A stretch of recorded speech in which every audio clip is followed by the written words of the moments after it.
বন্ধুরা, আমরা তো জানি মিউচুয়াল ফান্ডে আমরা যদি লং টাইম দীর্ঘমেয়াদী বিনিয়োগ করতে পারি তবেই কিন্তু পাওয়ার অফ কম্পাউন্ডিংয়ের জাদু আমাদের হয়ে কাজ করবে এবং আমরা মিউচুয়াল ফান্ড থেকে ধনী হয়ে উঠতে পারবো।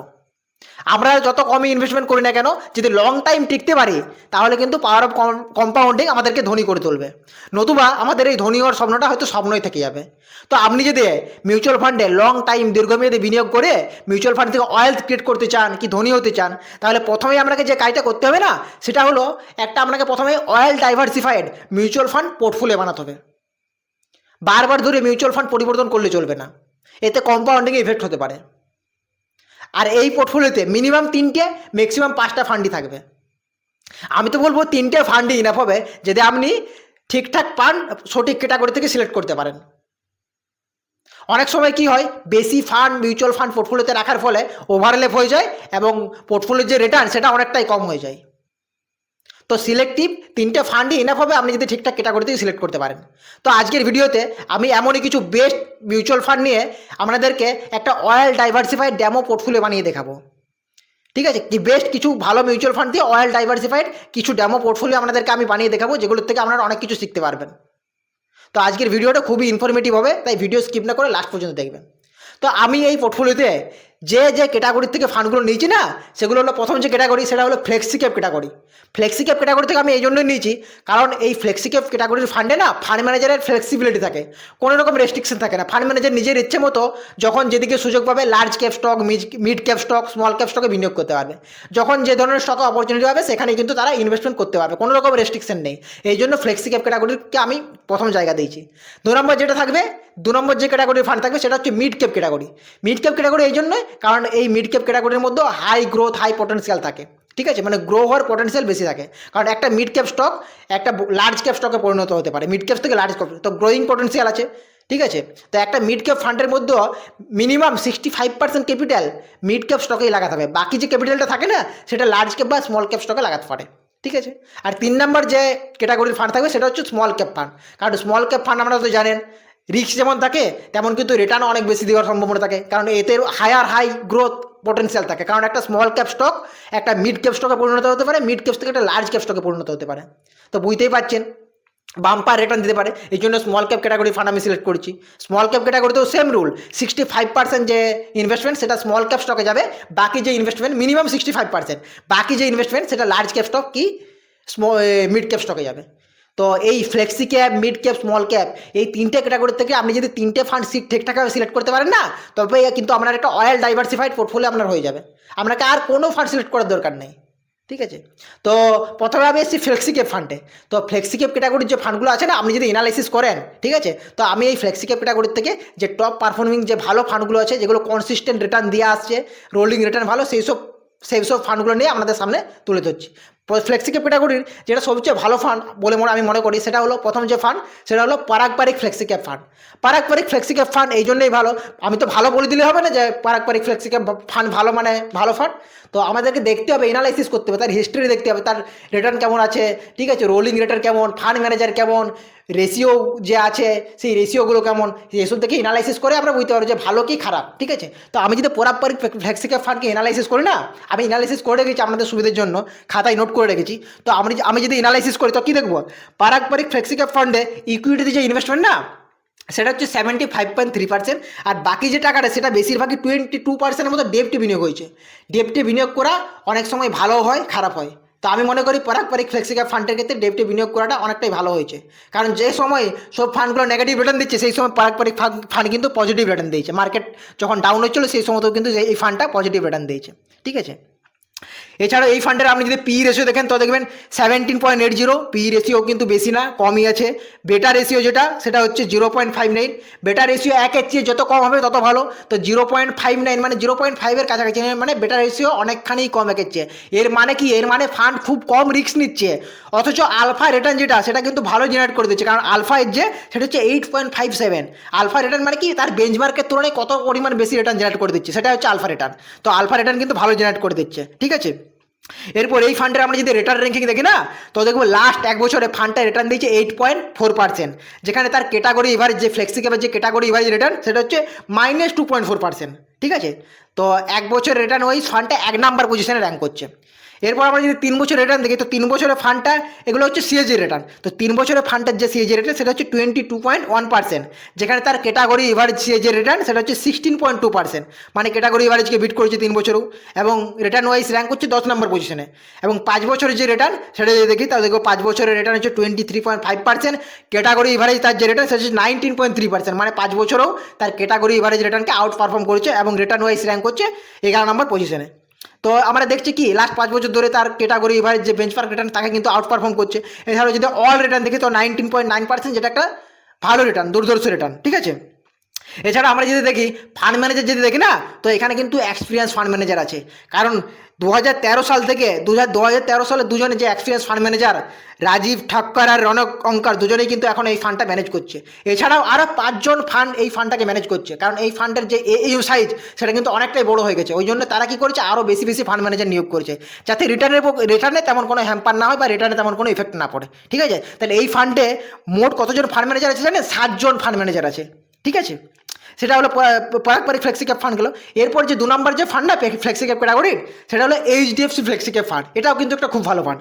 এটা যদি আমরা অ্যানালাইসিস করি তো দেখবো এর যে ইকুইটিতে ইনভেস্টমেন্ট সেটা হচ্ছে 88.8%, আর ক্যাশ যেটা হোল্ড করছে না সেটা হচ্ছে 8.1%। এই ফান্ডের পি রেশিও যদি দেখি তাহলে দেখবো 21.36, মানে পি রেশিও ঠিকঠাক আছে, সস্তায় আছে ফান্ডটা।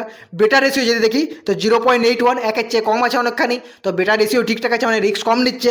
আর আলফা রিটার্ন যদি দেখি তো দেখবো 8.13, তা রিস্ক কম নিয়ে এই ফান্ডটাও কিন্তু ভালো আলফা রিটার্ন জেনারেট করে দিচ্ছে।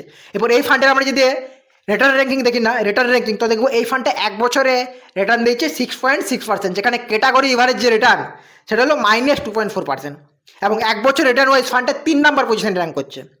3 বছরের যদি রিটার্ন দেখি সিএজিআর তো দেখবো 23.5%, আর ক্যাটাগরি এভারেজ যে রিটার্ন সেটা হচ্ছে 16.2%, ঠিক আছে। তো 3 বছরের রিটার্নও তার ক্যাটাগরি এভারেজ রিটার্নকে আউট পারফর্ম করছে এবং রিটার্ন ওয়াইজ র্যাঙ্ক করছে 3 নম্বর পজিশনে। আর 5 বছর যদি আমরা রিটার্ন দেখি এই এইচডিএফসি ফ্লেক্সি ক্যাপ ফান্ডের সেটা হচ্ছে 29%, এবং যে ক্যাটাগরি ওয়াইজ রিটার্ন সেটা হচ্ছে 19.3%। তো 5 বছরেও কিন্তু তার ক্যাটাগরি ওয়াইজ রিটার্নকে আউট পারফর্ম করছে এবং র্যাঙ্ক করছে 5 বছরের রিটার্ন ওয়াইজ 3 নাম্বার পজিশনে, এবং অল যে রিটার্ন সেটা হচ্ছে 17.1%, যেটা একটা ভালো রিটার্ন, ঠিক আছে। এবং এই ফান্ডটা রিটার্ন ওয়াইজ টপ 5-এর মধ্যে র্যাঙ্ক করছে, ফ্লেক্সিকে পুরা করছে টপ 5-এর মধ্যে র্যাঙ্ক করছে লাস্ট 5 বছর ধরে, ঠিক আছে। আর এই ফান্ডেও কিন্তু 2 জন এক্সপিরিয়েন্স ফান্ড ম্যানেজার আছে, তবে দুজন ফান্ড ম্যানেজারই কিন্তু নতুন ফান্ড ম্যানেজার, তবে খুবই এক্সপিরিয়েন্স ফান্ড ম্যানেজার, ঠিক আছে। ফ্লেক্সিক্যাপ ফান্ড গেল, ফ্লেক্সিক্যাপ ক্যাটাগরি ফান্ড গেল। এরপর আসছি আমরা মিড ক্যাপ ক্যাটাগরির, ঠিক আছে। তো মিড ক্যাপ ক্যাটাগরি আমরা যদি দেখি প্রথম যে ফান্ড সেটা হলো Motilal Oswal mid cap fund, ঠিক আছে। এই Motilal Oswal mid cap fund এই জন্যই আমার পছন্দের ফান্ড, কারণ এইখানে লিমিটেড স্টকে ইনভেস্টমেন্ট করা হয়, যে ভালো ভালো যে স্টকগুলো আছে মিড ক্যাপ ক্যাটাগরির, ঠিক আছে, হাই গ্রোয়িং স্টকগুলো আছে সেগুলোতে ইনভেস্টমেন্ট করা হয়, এদের এইটাই স্ট্র্যাটেজি, ঠিক আছে। এবং এই ফান্ডের পি রেশিও যদি দেখি না, পি রেশিও হচ্ছে 68.7, পি রেশিও অনেক হাই এই জন্যই কারণ যেসব স্টকে বিনিয়োগ করেছে সেই সব স্টকগুলো কিন্তু হাই গ্রোয়িং স্টক, ওই জন্য পি রেশিও এখানে কিন্তু সবসময়তে আপনি হাই পাবেন, ঠিক আছে। তো এই ফান্ড ভলিটালিটি বেশি হবে কিন্তু রিটার্ন দেওয়ার সম্ভাবনা অনেক বেশি। এই ফান্ডে বেটা রেশিও 0.89, একের চেয়ে কম আছে ঠিকঠাক। আলফা রিটার্ন 7.88, তো আলফা রিটার্ন ঠিকঠাক রিটার্ন জেনারেট করে দিচ্ছে, রিস্ক কম নিয়ে ঠিকঠাক একটা রিটার্ন জেনারেট করে দিচ্ছে, ঠিক আছে। এরপর এই ফান্ডের যে রিটার্ন সেটা যদি দেখি না, 1 বছরে এই ফান্ডের রিটার্ন দিয়েছে 0.7%, তো এই বছর ফান্ডটা কিন্তু তেমন রিটার্ন দিতে পারেনি, ঠিক আছে। তো 1 বছর রিটার্ন দিয়ে কোনো ফান্ডকে আমাদেরকে জাজ করলে চলবে না, ঠিক আছে। যেখানে এই ফান্ডের ক্যাটাগরি রিটার্ন হচ্ছে -2.5%। 3 বছরে এই ফান্ডটা রিটার্ন দিয়েছে 28.4%, এবং ক্যাটাগরি এভারেজ রিটার্ন হচ্ছে মিড ক্যাপের যে ক্যাটাগরি এভারেজ রিটার্ন সেটা হচ্ছে 20.7%, এবং 3 বছর রিটার্ন ওয়াইজ ফান্ডটা 2 নম্বর পজিশনে র্যাঙ্ক করছে, আর 1 বছর রিটার্ন ওয়াইজ বলতে ভুলে গেলাম 16 নম্বর পজিশনে র্যাঙ্ক করছে। আর 5 বছরের যে রিটার্ন সেটা হচ্ছে 34.3%, এবং যার ক্যাটাগরি যে এভারেজ রিটার্ন না সেটা হচ্ছে 25.2%, মানে 5 বছরের রিটার্ন ওয়াইজ ফান্ডটা তার ক্যাটাগরি রিটার্নকে ভীষণভাবে আউট পারফর্ম করেছে, এবং ফান্ডটা 5 বছর রিটার্ন ওয়াইজ র্যাঙ্ক করছে 1 নম্বর পজিশনে, ঠিক আছে। এবং তার যে অল রিটার্ন সেটা হচ্ছে 24%, যেটা একটা খুবই ভালো রিটার্ন, ঠিক আছে। এবং এই ফান্ডে আপনি যদি দেখেন না এক্সপিরিয়েন্স 4 জন ফান্ড ম্যানেজার আছে ফান্ডটাকে ম্যানেজ করছে, ঠিক আছে। এরপর মিড ক্যাপ ক্যাটাগরি 2 নম্বর যে ফান্ড, যে ফান্ডটা কনসিস্টেন্ট একটা ভালো রিটার্ন দিয়ে আসছে এবং আমাদের চোখের আড়ালে আছে, সেটা হলো এডেলওয়াইজ মিড ক্যাপ ফান্ড। এই ফান্ডটার পি রেশিও হচ্ছে 35.11, তো পি রেশিও হাই আছে। প্রথমে বলি মিড ক্যাপ ফান্ডগুলো কিন্তু পি রেশিও আপনি হাই দেখতে পাবেন, ঠিক আছে।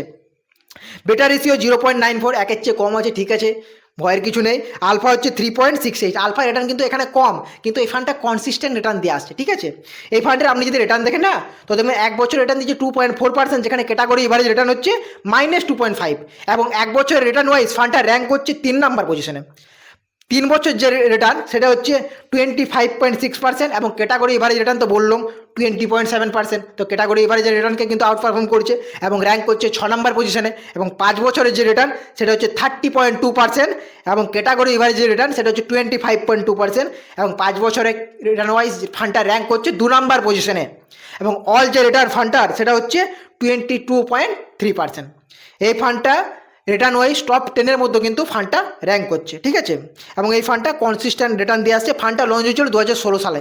2016 সাল থেকে এখন পর্যন্ত টপ 10-এর মধ্যে কিন্তু ফান্ডটা র্যাঙ্ক করছে। হলো, এরপর মিড ক্যাপ ক্যাটাগরির যে 3 নম্বর ফান্ড, মিড ক্যাপ ক্যাটাগরির যে 3 নম্বর ফান্ড সেটা হলো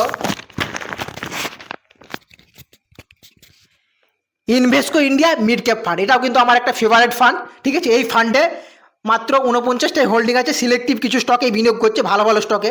এই ফান্ডের পি রেশিও সেটা হচ্ছে 42.63। প্রথমে বলেছি মিড ক্যাপ স্টকের, কিন্তু মিড ক্যাপ ফান্ডের পি রেশিও একটু হাই হবে, কারণ সবগুলি কিন্তু হাই গ্রোয়িং স্টক, ঠিক আছে। এবং বেটা রেশিও হচ্ছে 0.95, তো একের চেয়ে কম আছে, ভয়ের কিছু নেই। আলফা 6.13, আলফা রিটার্নও ভালো জেনারেট করে দিচ্ছে, ঠিক আছে। এবার এই ফান্ডে যদি রিটার্ন ওয়াইজ র্যাঙ্ক দেখি না, তো দেখবো ফান্ডটা 1 বছর রিটার্ন দিচ্ছে 8.9% এবং তার ক্যাটাগরি এভারেজ -2.5, মানে 1 বছর রিটার্ন ওয়াইজ ফান্ডটা 1 নম্বর পজিশনে র্যাঙ্ক করছে। 3 বছর রিটার্ন যদি দেখি তো দেখো ফান্ডটা 29% রিটার্ন দিচ্ছে এবং ক্যাটাগরি এভারেজ রিটার্ন হচ্ছে 20.7%। এবং 3 বছরের রিটার্ন ওয়াইজ ফান্ডটা 1 নম্বর পজিশনে র্যাঙ্ক করছে। 5 বছরের যে রিটার্ন সেটা হচ্ছে 29.1% এবং ক্যাটাগরি এভারেজ যে রিটার্ন সেটা হচ্ছে 25.2% এবং 5 বছরের রিটার্ন ওয়াইজও ফান্ডটা কিন্তু 6 নম্বর পজিশনে র্যাঙ্ক করছে। মানে ফান্ডটা আপনি দেখছেন 1 বছর রিটার্ন ওয়াইজ 1 নম্বর, 3 বছর রিটার্ন ওয়াইজ 1 নম্বর পজিশনে, 5 বছরের রিটার্ন ওয়াইজ 6 নম্বর পজিশনে, মানে টপ 10-এর মধ্যেই ফান্ডটা র্যাঙ্ক করছে। এবং অল যে রিটার্ন সেটা হচ্ছে 21.95, মানে 22%-এর মতো রিটার্ন, যেটা একটা দুর্ধর্ষ রিটার্ন, ঠিক আছে। ফান্ডটা লঞ্চ হয়েছিল 2013 সাল থেকে। 2013 সাল থেকে এখনও কিন্তু একটা ভালো রিটার্ন দিয়ে এসছে ফান্ডটা, ঠিক আছে। তো মিড ক্যাপ ক্যাটাগরির 3টা ফান্ড গেল। এরপর আসছে স্মল ক্যাপ ক্যাটাগরি। তো স্মল ক্যাপ ক্যাটাগরির প্রথম যে ফান্ড সেটা হচ্ছে বন্ধন স্মল ক্যাপ ফান্ড। এই বন্ধন স্মল ক্যাপ ফান্ডের পি রেশিও দিয়ে দেখি তো দেখবো 18.42। তো পি রেশিও কিন্তু অনেকটাই কম এবং বেটা রেশিও সেটা হচ্ছে 0.92, একের চেয়ে কম আছে। আলফা হচ্ছে 8.19। তো আলফা রিটার্ন কিন্তু মানে রিস্ক কম নিয়ে ফান্ডটা কিন্তু আলফা অনেক বেশি রিটার্ন জেনারেট করে দিচ্ছে। এবং রিটার্ন র্যাঙ্কিং যদি দেখি তো দেখো ফান্ডটা 1 বছরে -0.5% রিটার্ন জেনারেট করেছে, যেখানে ক্যাটাগরি এভারেজ রিটার্ন হচ্ছে -5.8। তো ক্যাটাগরি এভারেজ থেকে ভালো পারফর্ম করেছে ফান্ডটা। 3 বছর রিটার্ন যদি দেখি তো দেখো 31.2% এবং ক্যাটাগরি যে রিটার্ন সেটা হচ্ছে 20.5%। তো 3 বছর রিটার্ন ওয়াইজ ফান্ডটা 1 নম্বর পজিশনে র্যাঙ্ক করছে এবং 1 বছর রিটার্ন ওয়াইজ ফান্ডটা কিন্তু 7 নম্বর পজিশনে র্যাঙ্ক করছে। আর 5 বছর যে রিটার্ন সেটা যদি দেখি তো দেখো 5 বছরে 32% ফান্ডটা রিটার্ন দিয়েছে সিএ যে রিটার্ন, আর ক্যাটাগরি এভারেজ রিটার্ন হচ্ছে 27.4 এবং 5 বছর রিটার্ন ওয়াইজ ফান্ডটা 3 নম্বরে র্যাঙ্ক করছে। তো ফান্ডটা কিন্তু বলতে গেলে টপ 5-এর মধ্যেই র্যাঙ্ক করছে এবং অল যে রিটার্ন সেটা হচ্ছে 34.5%, যেটা একটা দুর্ধর্ষ রিটার্ন, ঠিক আছে। এই ফান্ডেও কিন্তু 4জন এক্সপিরিয়েন্স ফান্ড ম্যানেজার আছে। ফান্ডটা অবশ্যই নতুন ফান্ড, ঠিক আছে। নাম্বার যে ফান্ড সেটা হচ্ছে invest India small cap fund. এই ফান্ডটাও কিন্তু আমার খুব ফেভারিট ফান্ড, ঠিক আছে। এই ফান্ডের ফান্ড সাইজও অনেকখানি কম, প্রায় 7,000 কোটি টাকার মতন। ফান্ডে 69টা স্টক আছে, হোল্ডিংসে 69টা স্টক আছে। এই ফান্ডের পি রেশিও 36.52। পি রেশিও কিন্তু খুব বেশি না স্মল ক্যাপ ক্যাটাগরির ক্ষেত্রে, ঠিক আছে, ঠিকঠাক আছে। বেটা রেশিও 0.80, বেটা রেশিও একের চেয়ে কম আছে, মানে ভালো। Alpha ratio 6.36। তো রিস্ক কম নিয়ে ফান্ডটা ভালো আলফা রিটার্ন জেনারেট করে দিচ্ছে। এরপর আমরা যদি দেখি রিটার্ন ওয়াইজ র্যাঙ্কিং দেখি তো 1 বছরে -0.1% রিটার্ন দিয়েছে, যেখানে ক্যাটাগরি রিটার্ন দিয়েছে, ক্যাটাগরি এভারেজ যে রিটার্ন সেটা হচ্ছে -5.8। তো সেখান থেকে একটু বেটার রিটার্নই দিয়েছে, ঠিক আছে। 3 বছর রিটার্ন ওয়াইজ ফান্ডটা 1 বছর রিটার্ন ওয়াইজ ফান্ডটা র্যাঙ্ক হচ্ছে 5 নম্বর পজিশনে। 3 বছর যে রিটার্ন সেটা যদি দেখি তো দেখো 27.1% এবং 3 বছরের যে ক্যাটাগরি এভারেজ রিটার্ন সেটা হচ্ছে 20.5% এবং 3 বছর রিটার্ন ওয়াইজ ফান্ডটা র্যাঙ্ক হচ্ছে 3 নম্বর পজিশনে। এবং 5 বছর যে রিটার্ন সেটা হচ্ছে 30.9% এবং ক্যাটাগরি যে এভারেজ রিটার্ন সেটা হচ্ছে 27.4% এবং 5 বছর রিটার্ন ওয়াইজ ফান্ডটা র্যাঙ্ক হচ্ছে 5 নম্বর পজিশনে। মানে ফান্ডটা টপ 5-এর মধ্যে র্যাঙ্ক করছে এবং অল যে রিটার্ন না সেটা হচ্ছে 25.2%, যেটা একটা দুর্ধর্ষ রিটার্ন, ঠিক আছে। এরপর আসছি 3 নম্বর যে ফান্ড স্মল ক্যাপ ক্যাটাগরি সেটা হচ্ছে এইচডিএফসি স্মল ক্যাপ ফান্ড। এটা কিন্তু অনেক পুরোনো ফান্ড এবং কনসিস্টেন্ট একটা ভালো রিটার্ন দিয়ে আসছে, ঠিক আছে। এই ফান্ডের পি রেশিও 24.49। তো পি রেশিও ঠিকঠাক আছে। বেটা 0.78, বেটা রেশিও কিন্তু অনেকটা কম, একের চেয়ে অনেকটাই কম। এর মানে ফান্ডটা রিস্ক কম নিচ্ছে, সেক্ষেত্রে আলফা কত 4.78। তো ঠিকঠাকই আলফা একটা রিটার্ন জেনারেট করে দিচ্ছে, ঠিক আছে। এই ফান্ডের রিটার্ন যদি দেখি তো 1 বছরে 1.1% রিটার্ন দিচ্ছে, যেখানে অন্যান্য স্মল ক্যাপ ফান্ডগুলো নেগেটিভ রিটার্ন দিয়েছে, সেখানে এই ফান্ডে কিন্তু পজিটিভ রিটার্ন দিয়েছে। ক্যাটাগরি এভারেজ রিটার্ন তো আগেই বললাম আমাদেরকে -5.8%, এবং 1 বছর রিটার্ন ওয়াইজ ফান্ডটা র্যাঙ্ক করছে 3 নম্বর পজিশনে।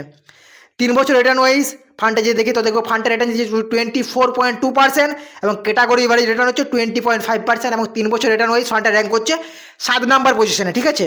এবং 5 বছরের যে রিটার্ন সেটা যদি দেখি তো 5 বছরের ফান্ডটা সিএজি রিটার্ন দিচ্ছে 30.8%, এবং ক্যাটাগরি এভারেজ যে রিটার্ন সেটা হচ্ছে 27.4%, এবং 5 বছর রিটার্ন ওয়াইজ ফান্ডটা 6 নম্বর পজিশনে র্যাঙ্ক করছে। তো ফান্ডটা টপ 10-এর মধ্যে র্যাঙ্ক করছে লাস্ট 5 বছর ধরে, এবং অল যে রিটার্ন সেটা 20.1%, যেটা একটা ভালো রিটার্ন। 20% রিটার্ন মানে একটা ভালো রিটার্ন, ঠিক আছে। এরপর আমি তো আপনাদেরকে ভালো ভালো ফান্ডগুলো বিভিন্ন ক্যাটাগরি থেকে flexi cap, mid cap, small cap থেকে বললাম, কিন্তু এরপর আসছে আসল ব্যাপার, যেটা হচ্ছে আপনি কীভাবে পোর্টফোলিও বানাবেন। এই সব ফান্ডগুলোতে তো আমরা পোর্টফোলিওতে জায়গা দিলে হবে না। আপনি যদি বলেন এই সব ফান্ডগুলোকে পোর্টফোলিওতে জায়গা দেবো, তাহলে কিন্তু হবে না। তো কীভাবে আপনি একটা ভালো পোর্টফোলিও বানাবেন, ঠিক আছে। তো প্রথম যে ডেমো পোর্টফোলিও 1, সেটা হচ্ছে আপনি একটা ফ্লেক্সি ক্যাপ ফান্ড সিলেক্ট করতে পারেন, হয় পারাগ পারিক না হয় এইচডিএফসি, ঠিক আছে। তো প্রথম যে ডেমো পোর্টফোলিও 1, সেখানে আমি সিলেক্ট করেছি Parag Parikh flexi cap fund, ঠিক আছে। 2 নম্বর যে মিড ক্যাপ ক্যাটাগরি থেকে সিলেক্ট করেছি সেটা হচ্ছে আমার favourite fund Invesco India mid cap fund, ঠিক আছে। এই ফান্ডটা কনসিস্টেন্ট একটা ভালো রিটার্ন দিয়ে আসছে 2013 সাল থেকে। আর 3 নম্বর যে স্মল ক্যাপ থেকে সিলেক্ট করেছি সেটা হচ্ছে বন্ধন স্মল ক্যাপ ফান্ড। যেহেতু আমি মিড ক্যাপে Invesco India mid cap select করছি, তাই কিন্তু ইনভেস্কো স্মল ক্যাপ আমি সিলেক্ট করবো না, ঠিক আছে। তো এই জন্য বন্ধন স্মল ক্যাপ সিলেক্ট করেছি। তো একটা ডাইভার্সিফাইড পোর্টফোলিও হয়ে গেল, ওয়াইল ডাইভার্সিফাইড, যেখানে 3টে আলাদা আলাদা এমসি ফান্ড আছে। ফ্লেক্সি ক্যাপ ফান্ডে large cap, mid cap, small cap সব ধরনের স্টকে বিনিয়োগ হচ্ছে, ঠিক আছে। মিড ক্যাপ ফান্ড আছে, স্মল ক্যাপ ফান্ডও আছে, ঠিক আছে। ডাইভার্সিফাইড একটা পোর্টফোলিও হয়ে গেলো। এখানে আপনি ইকুয়ালি বিনিয়োগ করতে পারেন। আপনি যদি প্রতি মাসে 6,000 টাকা করে বিনিয়োগ করেন, তো প্রতিটা ফান্ডে 2,000 টাকা করে বিনিয়োগ করতে পারেন, ঠিক আছে। তো ডেমো পোর্টফোলিও 2, সেটা হচ্ছে আমি HDFC flexi cap fund select করেছি। 2 নম্বর যে ফান্ডটা সিলেক্ট করেছি মিড ক্যাপ ক্যাটাগরি থেকে, সেটা হচ্ছে এডেলওয়াইজ মিড ক্যাপ ফান্ড, যেটা একটা কনসিস্টেন্ট রিটার্ন দিয়ে আসছে, ফান্ডটা ভালো রিটার্ন দিয়ে আসছে। এবং 3 নম্বর যে স্মল ক্যাপ থেকে সিলেক্ট করেছি সেটা হচ্ছে ইনভেস্কো স্মল ক্যাপ ফান্ড, ঠিক আছে। ইনভেস্কো স্মল ক্যাপ ফান্ড কিন্তু খুবই ভালো ফান্ড স্মল ক্যাপ ক্যাটাগরির। আর এদিকে এডেলওয়াইজ মিড ক্যাপ ফান্ড। তো এটা ডেমো পোর্টফোলিও 2 গেল। এবার ডেমো পোর্টফোলিও 3 আপনি সিলেক্ট করতে পারেন Parag Parikh flexi cap fund. 1 নম্বরে সিলেক্ট করেছি ফ্লেক্সি ক্যাপ থেকে। মিড ক্যাপ থেকে সিলেক্ট করেছি মতিলাল মিড ক্যাপ ফান্ড, একটু রিক্সি ফান্ড, ঠিক আছে, ভলাটাইল ফান্ড। আর এই জন্য স্মল ক্যাপ থেকে আমি কিন্তু HDFC small cap fund select করেছি। এই ফান্ডটা কিন্তু ভলাটিলিটি কম এবং কনসিস্টেন্ট রিটার্ন দিয়ে আসছে। তো 3টে ডেমো পোর্টফোলিও আমাদের সামনে তুলে ধরলো, প্রতিটা ফান্ড নিয়ে অ্যানালাইসিস করলো, ঠিক আছে। তো আজকের এই ভিডিওটা আপনাদের কেমন লাগলো? তবে ভিডিও শেষ করার আগে আমি আরেকটা কথা আপনাদেরকে বলে রাখি, প্রতি বছর কোনো ফান্ড টপ পারফর্মিং করবে, ঠিক আছে, কোনো ফান্ড খারাপ পারফর্ম করবে, তার মানে এই নয় আপনি প্রতি বছর ফান্ড চেঞ্জ করবেন। এই বছর কোনো ফান্ড টপ পারফর্ম করেছে মানে সেই ফান্ডটা পরবর্তী বছরে টপ পারফর্ম করবে, তার কোনো গ্যারেন্টি নেই। পরবর্তী বছর যে ফান্ডটা খারাপ পারফর্ম করেছিল সেই ফান্ডটা টপ পারফর্ম করতে পারে। তো আপনাকে কী করতে হবে, একটা অয়েল ডাইভার্সিফাইড পোর্টফোলিও বানাতে হবে, ভালো ভালো ফান্ডগুলো প্রথমে সিলেক্ট করে নিতে হবে, এবং সেখানে লং টাইম বিনিয়োগ করতে হবে। আসল কম্পাউন্ডিংয়ে বোঝা লং টাইম বিনিয়োগে। যতক্ষণ পর্যন্ত সেই ফান্ডটা খুব বেশি আন্ডার পারফর্ম করছে, যতক্ষণ পর্যন্ত না ফান্ডটার রিটার্ন খারাপ হচ্ছে, ততক্ষণ পর্যন্ত কিন্তু আপনাকে কোনো ফান্ড পরিবর্তন করে চলবে না, ঠিক আছে। তো আজকের এই ভিডিওটা আপনাদের কেমন লাগলো? যদি ভালো লাগে, ইনফরমেটিভ মনে হয়, তবে অবশ্যই একটা লাইক করে দিবেন। আর চ্যানেল নতুন হলে অবশ্যই চ্যানেলটাকে সাবস্ক্রাইব করে রাখুন। চলুন দেখা হবে নেক্সট ভিডিওতে। আপনাদের সকলকে ধন্যবাদ।